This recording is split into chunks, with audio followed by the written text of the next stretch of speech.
नमस्कार, मैं हूं रंजीत छाबड़ा। आप देख रहे हैं धमतरी का लोकप्रिय चैनल MGTV। आइए चलते हैं खबरों की ओर। बांग्लादेश में हिंदुओं पर हो रहे अत्याचार के विरुद्ध हिंदू सुरक्षा मंच द्वारा गांधी मैदान में धर्म सभा और विशाल रैली का आयोजन किया गया। इस अवसर पर वक्ता डॉक्टर रोशन उपाध्याय, गोपाल यादव, पंडित अशोक शास्त्री, दीपक लाखोटिया, सैनिक KL साहू, सुमिता पंजवानी और संयोजक विजय ठाकुर ने कहा कि बांग्लादेश में हिंदुओं पर हो रहे अत्याचार के विरुद्ध केंद्र सरकार को प्रभावी नियंत्रण कर समस्या का हल करना चाहिए। में बंदे मारे मच गई हाहाकार, हिंदू जागो तो एक बार, हिंदू जागो तो जागे थे गुरु गोविंद प्यारे, जागे थे गुरु गोविंद प्यारे, देश पे चारों बच्चे वारे, देश पे चारों बच्चे वारे, चुनवा दिए दीवार, हिंदू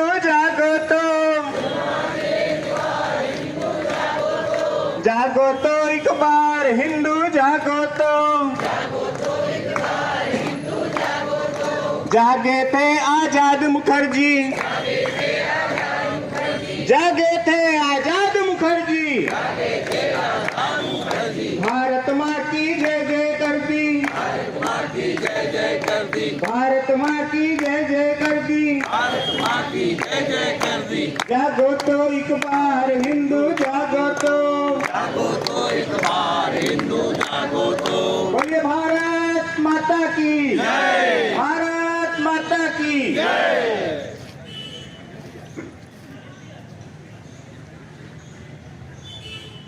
सर्वप्रथम चित्र पर, माँ भारती के चित्र पर दीप प्रज्वलन और पुष्प अर्चन कर कार्यक्रम का शुभारंभ करें।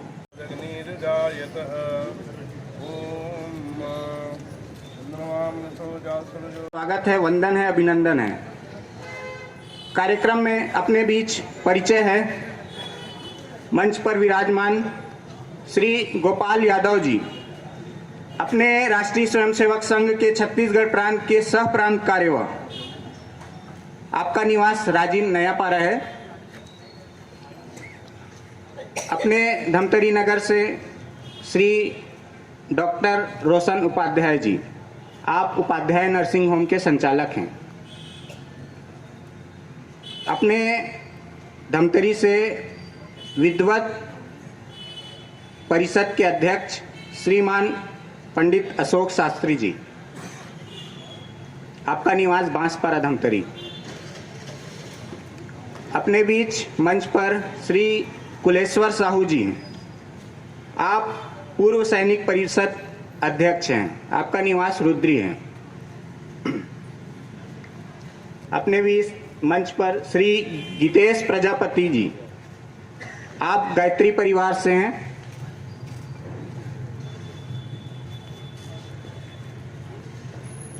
श्रीमती सुमिता पंजवानी जी, आप आर्ट ऑफ लिविंग से। श्रीमान दीपक लखोटिया जी, आप सर्व हिंदू समाज धमतरी के अध्यक्ष हैं। अपने धमतरी जिला के माननीय सह जिला संचालक श्री यदु जी।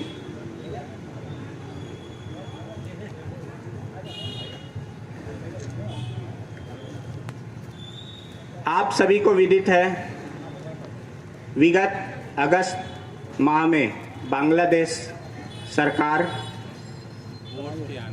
टूट गई थी या उसका विघटन हो गया था, अस्थिर हो गई थी। यह एक प्रक्रिया है सरकार अस्थिर होने का। वो वहाँ की जनता या वहाँ का जो शासन है वो सरकार है, उस विषय में हम ना जाते हुए, जैसे ही वहाँ पर सरकार बदली, सरकार में जैसे ही मोहम्मद यूनुस जी ने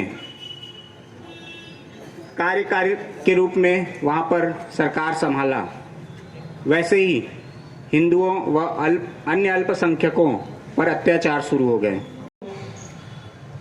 चाहे विदेश में हो, चाहे संपूर्ण ब्रह्मांड में ही क्यों न हो, हिंदू है तो धरा है। ये धरती सुरक्षित कब है?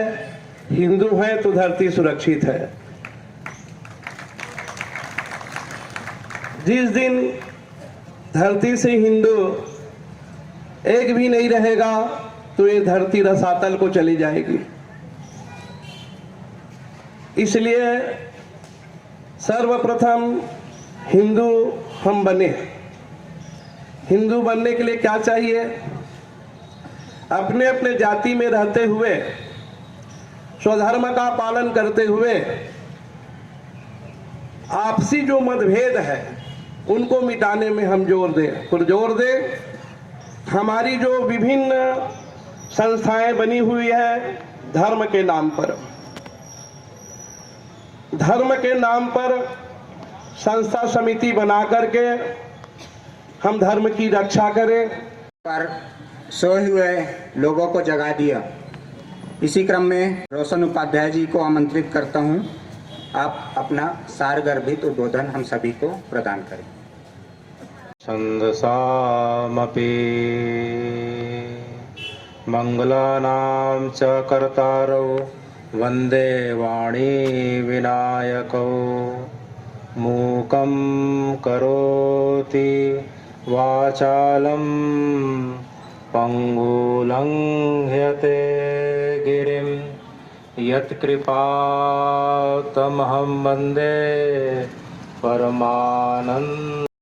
शहर से और आसपास के ग्रामीण अंचलों से आए हुए सभी वर्गों के लोग जिनके मन में यह पीड़ा है कि बांग्लादेश में हमारे सहोदर भाइयों का इस प्रकार से उत्पीड़न उन्मूलन हुआ जा रहा है, और जो है इसको देखने वाली सरकारें और हम सब के हृदय के अंदर वो आग, वो ज्वाला जो किसी समय महाराणा प्रताप, गुरु गोविंद सिंह, शिवाजी के हृदय में जब जल उठती थी, वो आग हमारे हृदय में आज क्यों नहीं जल रही है? तो इसी परिपक्ष को देखते हुए हम सब इकट्ठे हुए हैं कि बांग्लादेश के जो हमारे हिंदू भाई हैं वे कोई अलग नहीं है, क्योंकि यह हिंदुस्तान जो है, हिंदुस्तान की परिभाषा अगर हम बृहस्पति आगम में देखें तो बृहस्पति आगम के 10वें मंडल में कहा गया है कि जो है कि भारत के बारे में कहा गया है कि जहां से हिमालय तु समारंभम तावत इंदु सरोवरम देव निर्मितम देशम तत् हिंदुस्तान प्रक्षते। अर्थात जो है हिमालय से प्रारंभ होकर जिसकी सीमा 2800 किलोमीटर से ज्यादा चलती है, से लेके इंदु सरोवर तक, हिंद महासागर तक का जो पूरा का पूरा विशाल भूभाग है, वहां रहने वाले सभी प्रकार के, किसी भी प्रकार के वर्ण व्यवस्था के लोग हो, किसी प्रकार के भाषा के बोलने वाले लोग हो, किसी प्रकार के क्षेत्र के लोग हो, वे कुल मिला के भारत की परंपरा में भारतीय और जो है हिंदू ही कहलाते हैं। तो हे भगवान, ये बांग्लादेश के हिंदू भाई भी हमारे भाई हैं, हमारे घर के भाई से भी बढ़कर भाई हैं। उनके ऊपर जो अत्याचार हुआ जा रहा है, उनके ऊपर जो अत्याचार हो रहा है, उनकी कहानी को अगर आप सुने तो सबका दिल दहल उठता है।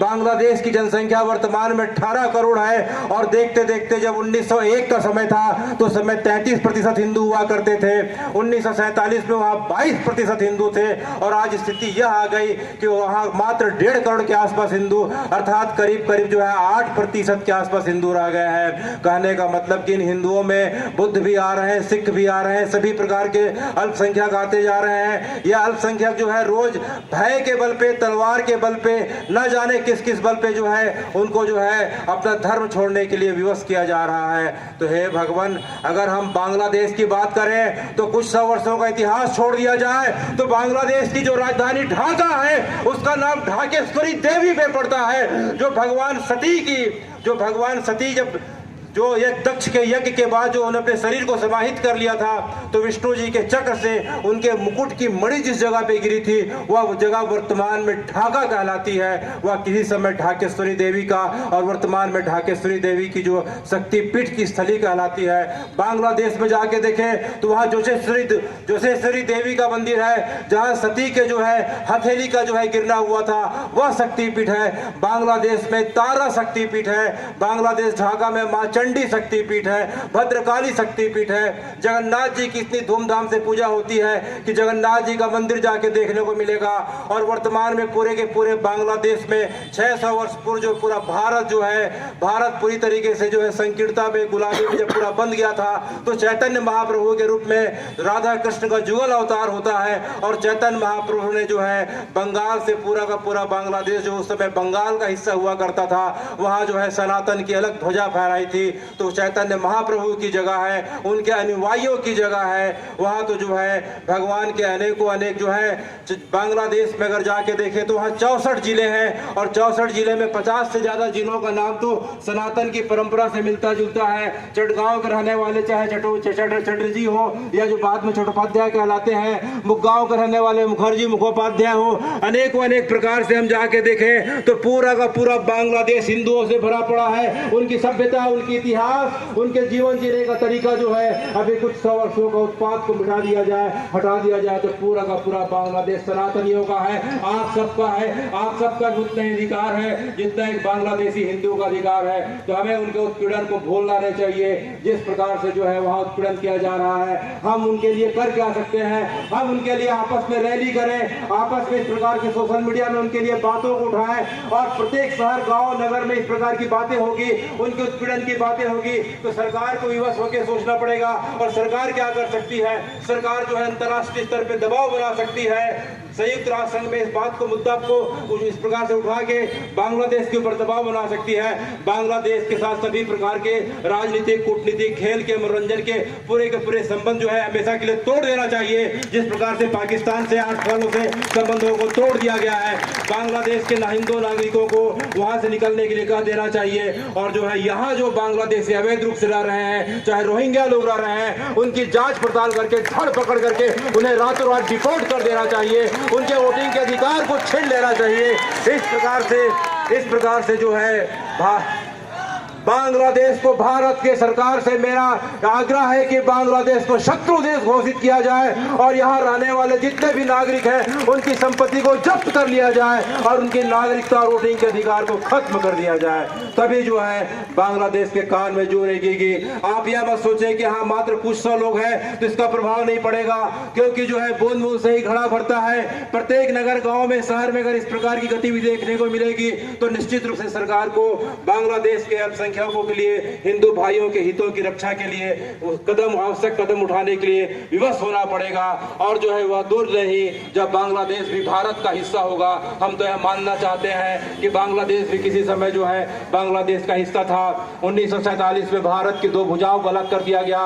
पूर्वी भुजा जो है बांग्लादेश कहलाई और पश्चिमी भुजा पाकिस्तान कहलाई। 71 में से जो है तत्कालीन सरकार के द्वारा नए देश की मान्यता दी गई। लेकिन कुल मिला के परंपरा के हिसाब से सनातनियों की जगह है, हम सब की जगह है, वहां रहने वाले हम सब भाई हैं। तो हमें किसी न किसी प्रकार से जगना होगा, आपस में तालमेल बिठाना होगा। जात पात, धर्म, सब भाषा से इस प्रकार से उठ के जो है हमें कुल मिला के अपने हिंदू भाइयों के लिए, सनातनियों के लिए आवाज उठानी पड़ेगी।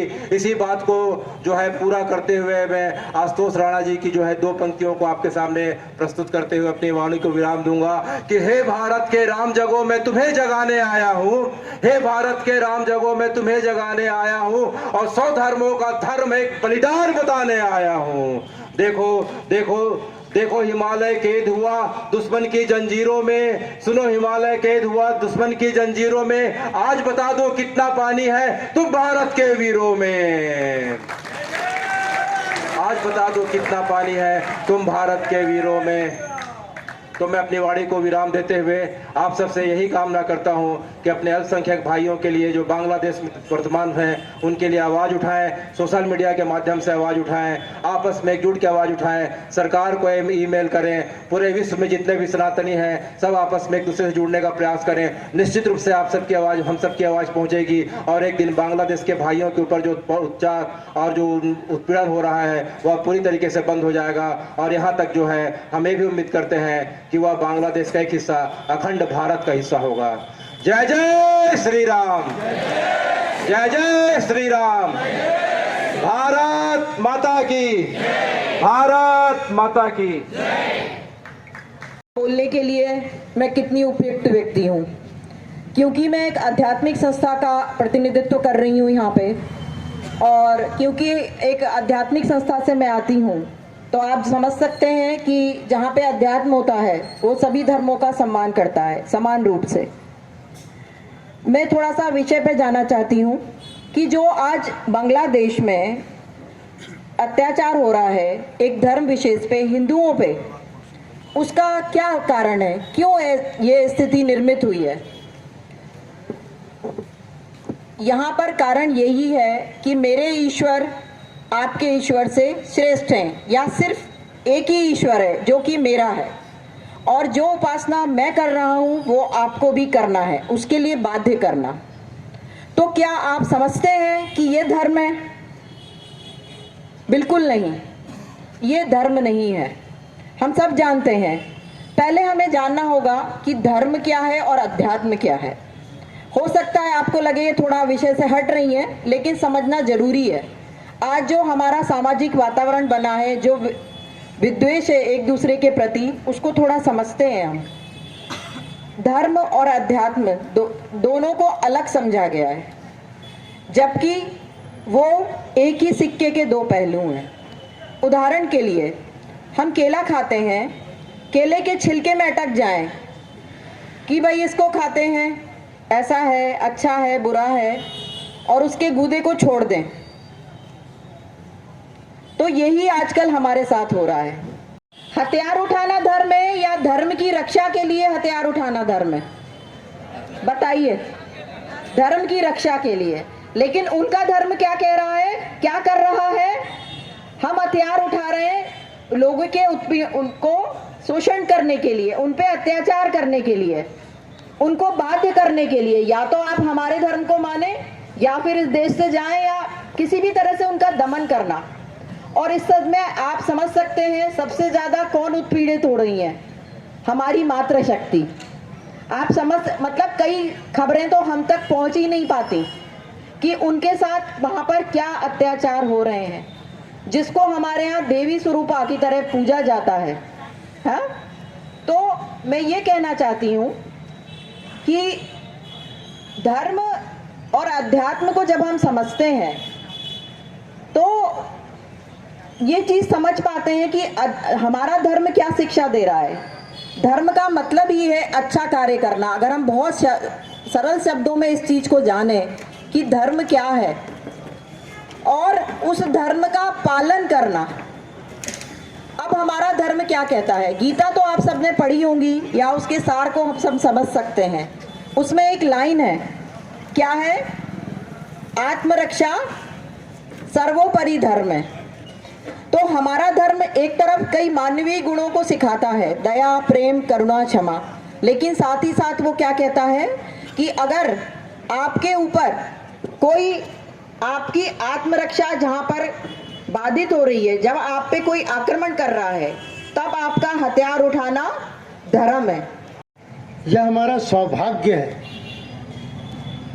कि हम हिंदू हैं,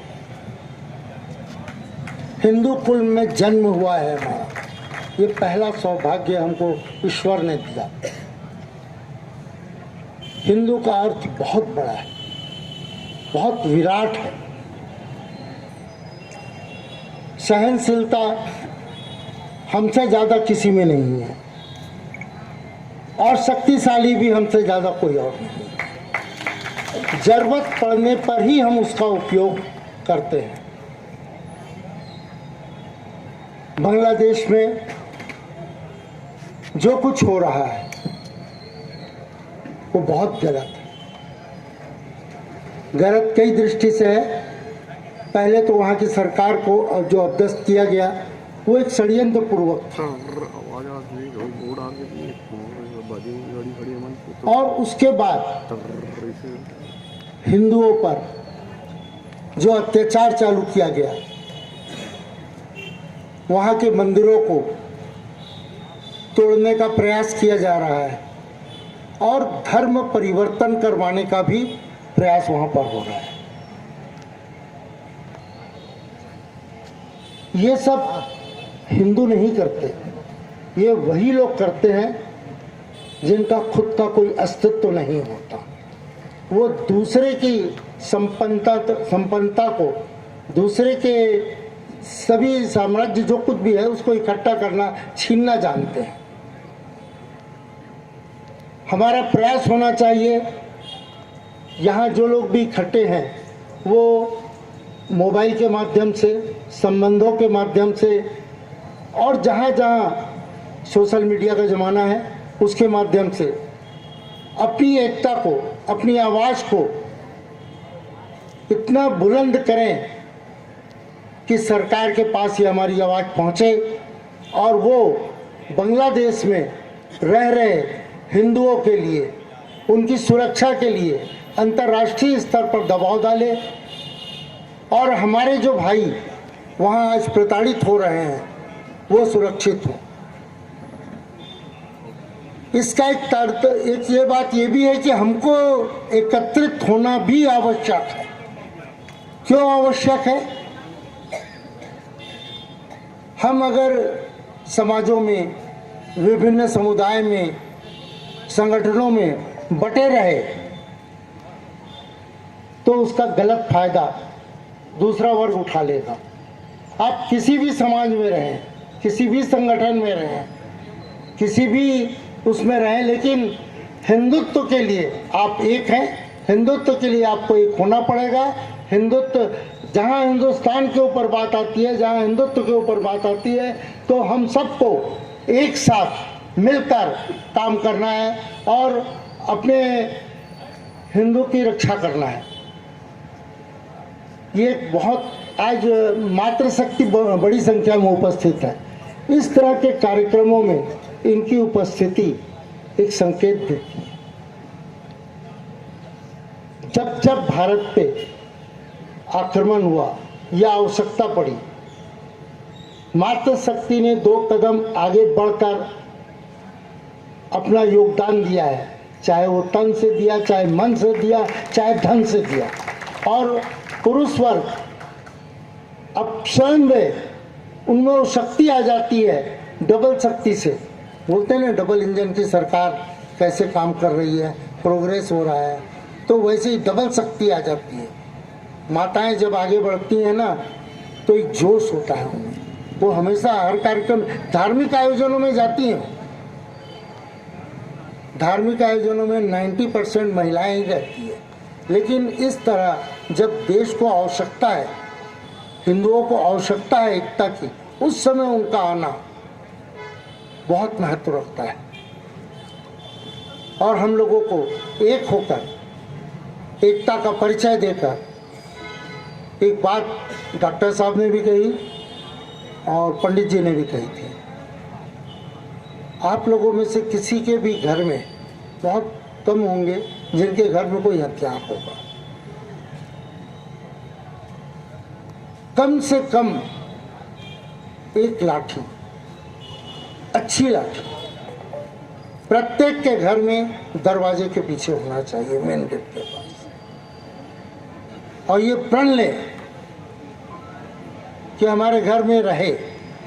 जब हम आत्मरक्षा कर लेंगे तभी तो हम दूसरे की रक्षा के लिए बाहर निकलेंगे। पहले तो आपको अपने परिवार की रक्षा करना है, फिर आप समाज की रक्षा के लिए बाहर निकलेंगे, फिर आप देश की रक्षा के लिए आगे बढ़ सकते हैं।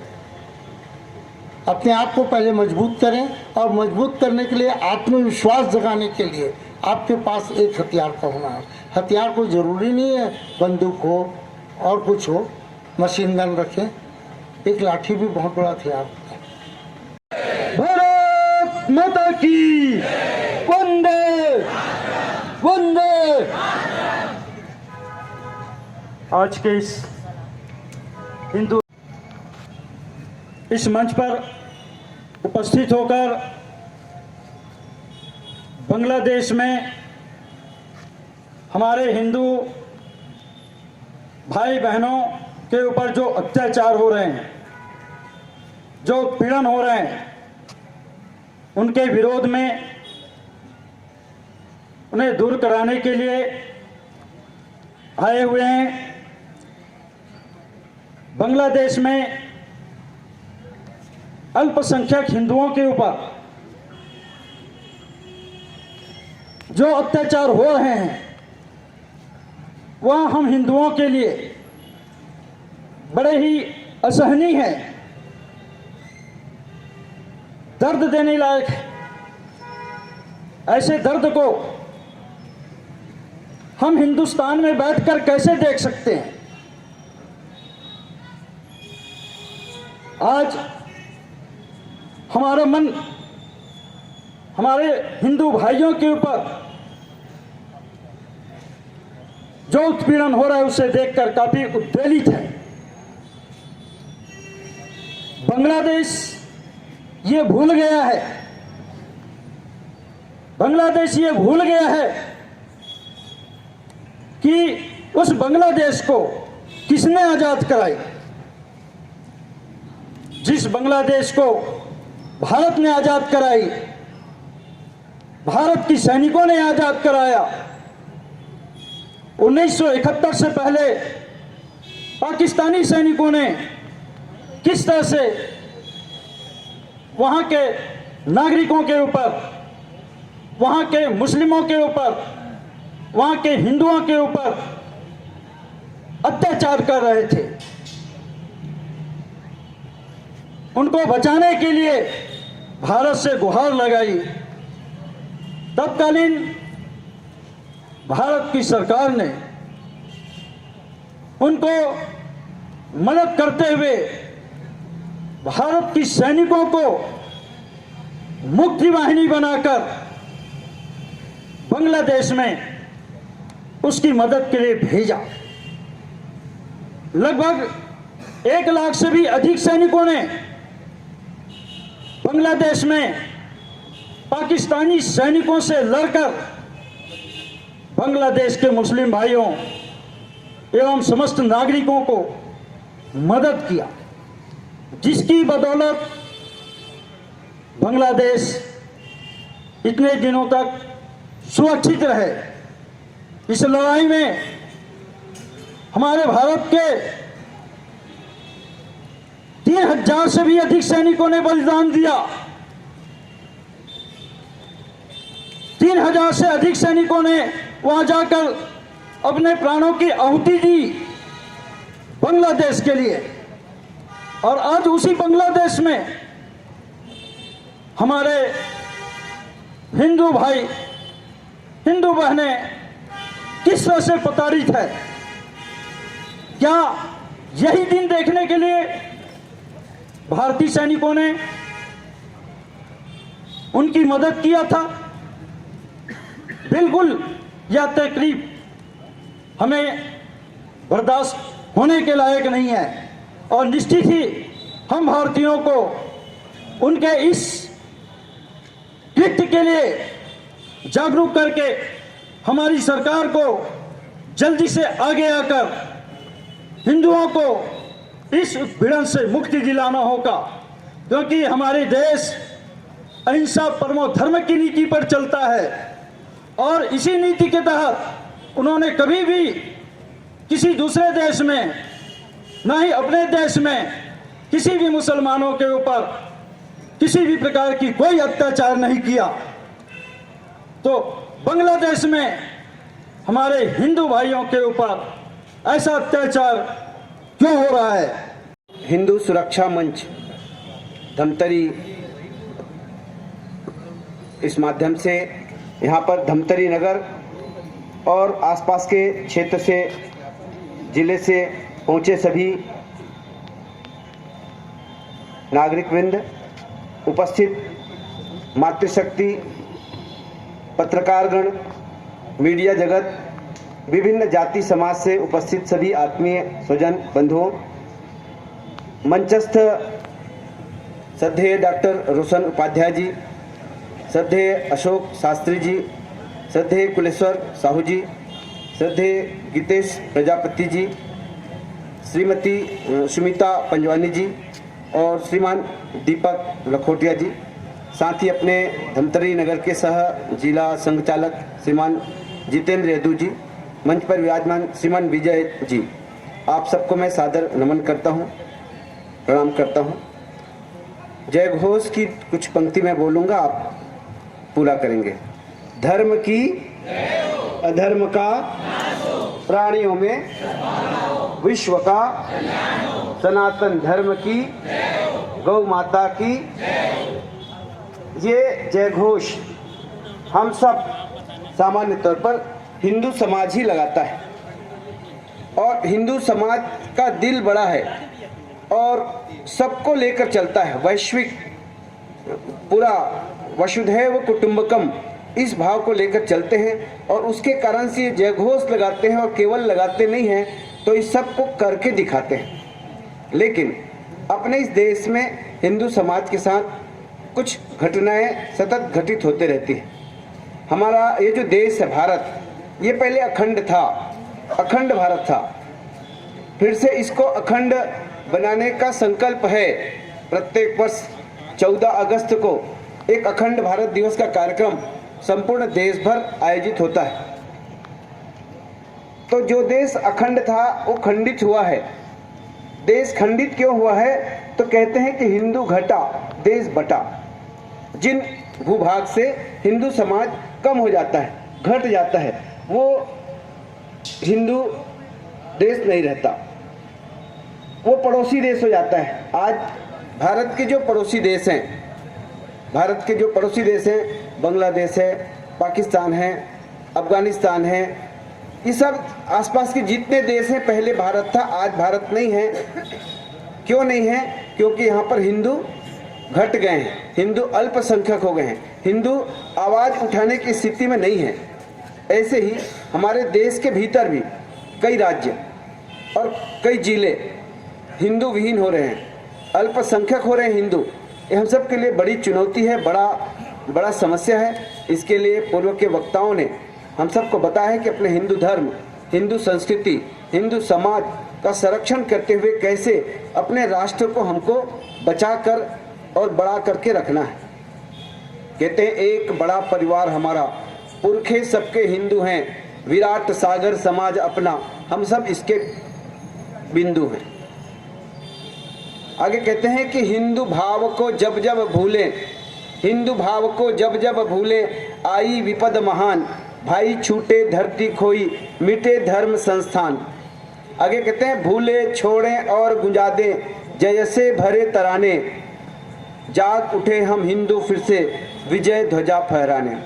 आज गाँव से दूर दराज में पूरे जिले से आए हुए सभी भाई बहनों का मैं बहुत बहुत आभार प्रकट करता हूँ। माता की जय, भारत माता की जय, जय श्री राम, जय श्री राम, जय श्री राम, जय श्री राम। देश का बल बजरंग दल, देश का बल बजरंग दल। अत्याचार निकाल है बांग्लादेश सरकार, हिंदुओं पर अत्याचार निकाल है बांग्लादेश सरकार।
धर्म सभा और धर्म रैली का आयोजन किया गया है। जी, ये किस तरह का आज जो वक्ता आए हैं प्रमुख, हाँ। ये किन किन क्षेत्रों से आए हैं? ये धर्म क्षेत्र से भी हैं, एक अपने विद्वत परिषद से भी हैं और हमारे संघ क्षेत्र से भी हैं, यहाँ के गणमान्य नागरिक भी हैं, सर्व हिंदू समाज से हैं, मातृशक्ति है आर्ट ऑफ लिविंग की तरफ से। ये जो धर्म यात्रा है सैनिक परिषद से जी, ये कहाँ, यहाँ से प्रारंभ होकर कहाँ तक जाएगी, किस रूप में ज्ञापन दिया जाएगा?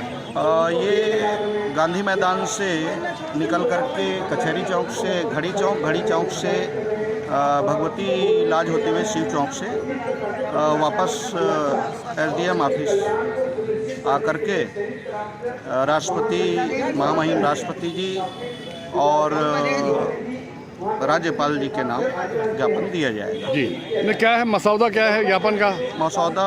ये है कि वहाँ जो घटनाक्रम हो रहे हैं हिंदू अल्पसंख्यक के ऊपर, और जो चिन्मयानंद जी का जो गिरफ्तारी हुआ है और उनके सचिव की गिरफ्तारी हुई है, उनकी तत्काल रिहाई और वहाँ हमारे भारत की सरकार संज्ञान लेकर उसको तत्काल बहाली करे और बांग्लादेश में जो हस्तक्षेप करके